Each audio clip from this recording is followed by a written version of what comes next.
kapaliban ng barangay at sangguniang kabataan elections na nakatakda sa Disyembre 1, 2025 ay nasa sangandaan ngayon. Kailangan magpasya ni Pangulong Ferdinand Marcos Jr. Pipirmahan ba niya o vevetohin ang panukalang batas na naglalayong ipagpaliban ang mga mahalagang halalang ito o hayaan na lang na maging batas ito after 30 days? Sa episode na ito, susuriin natin ang legal at political na implikasyon ng kanyang desisyon. Nakasalalay ang kapalaran ng Disyembre 2025 na barangay at sangguniang kabataan elections. Ang panukalang batas na nagpapaliban ng halalan sa 2026 ay naipadala na kay Pangulong Ferdinand Marcos Jr. Ngunit sa ngayon, hindi pa niya ito pinipirmahan. Ano ang mga legal na implikasyon? Sino ang pabor at sino ang laban sa hakbang na ito?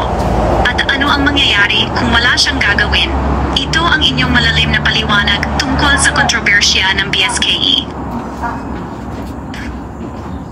Noong Mayo 2025, inaprubahan ng parehong Kamara at Senado ang isang panukalang batas na naglalayong ipagpaliban ang barangay at SK elections na orihinal na nakatakda sa Disyembre 1, 2025 sa Nobyembre 2, 2026. Ang bersyon ng Senado, na kilala bilang Senate Bill 2816, ay pangunahing isinulong ni Senador Imay Marcos, tagapangulo ng Senate Electoral Reforms Committee.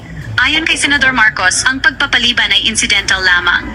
Ang pangunahing layunin, aniya, ay itatag ang takdang termino para sa mga opisyal ng barangay at SK upang gawing pamantayan ang mga siklo ng pamamahala sa buong bansa. Hindi lang ito tungkol sa pagpapaliban. Bahagi ito ng isang structural reform para bigyan ang mga opisyal ng barangay ng takdang at maasahang termino. Simula Hunyo 29, 2025, ang panukalang batas ay naipadala na sa Malacanang at hawak na ni Pangulong Marcos Jr. ang autoridad na pirmahan ito para maging batas. I-veto ito o hayaan na lang itong maging batas pagkatapos ng 30 araw. Patuloy ang paghahanda ng Commission on Elections para sa halalan sa Disyembre. Kaya ang kawalan ng katiyakan na ito ay nagdaragdag ng operasyonal na panganib at kalituhan sa publiko.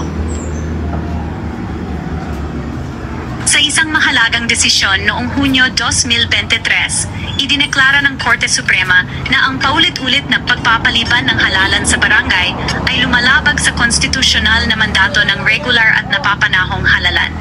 Ang desisyon ay nagpawalang bisa sa batas noong 2022 na naglipat ng halalan mula 2022 patungong 2023. Si election lawyer Romulo Macalintal ay naglabas na ng pampublikong apela kay Pangulong Marcos, hinihimok siyang i-veto ang bagong panukalang batas. Sinasabing labag ito sa desisyon ng mataas na korte. Ang pagpapaliban ay sumisira sa soberanya ng mamamayan. Nagsalita na ang Korte Suprema. Kaya, sumasang-ayon ang mga legal na iskolar na ang anumang bagong pagpapaliban ay maaring hamunin muli sa korte. At sa totoo lang, malaki ang posibilidad na ideklara itong labag sa konstitusyon. Ang Senado, alam mo, ay tila nagkakaisa sa pagtulak para sa pagpapaliban. Ngunit sinasabi ng mga kritiko na ito ay maaaring may motibong politikal, pabor sa mga nakaupo na makakuha ng dagdag na oras sa opisina ng walang electoral mandate. Ipinipilit ni Senador Imay Marcos na ito ay tungkol sa mga reforma, ngunit tila marami sa civil society ang hindi kumbinsido.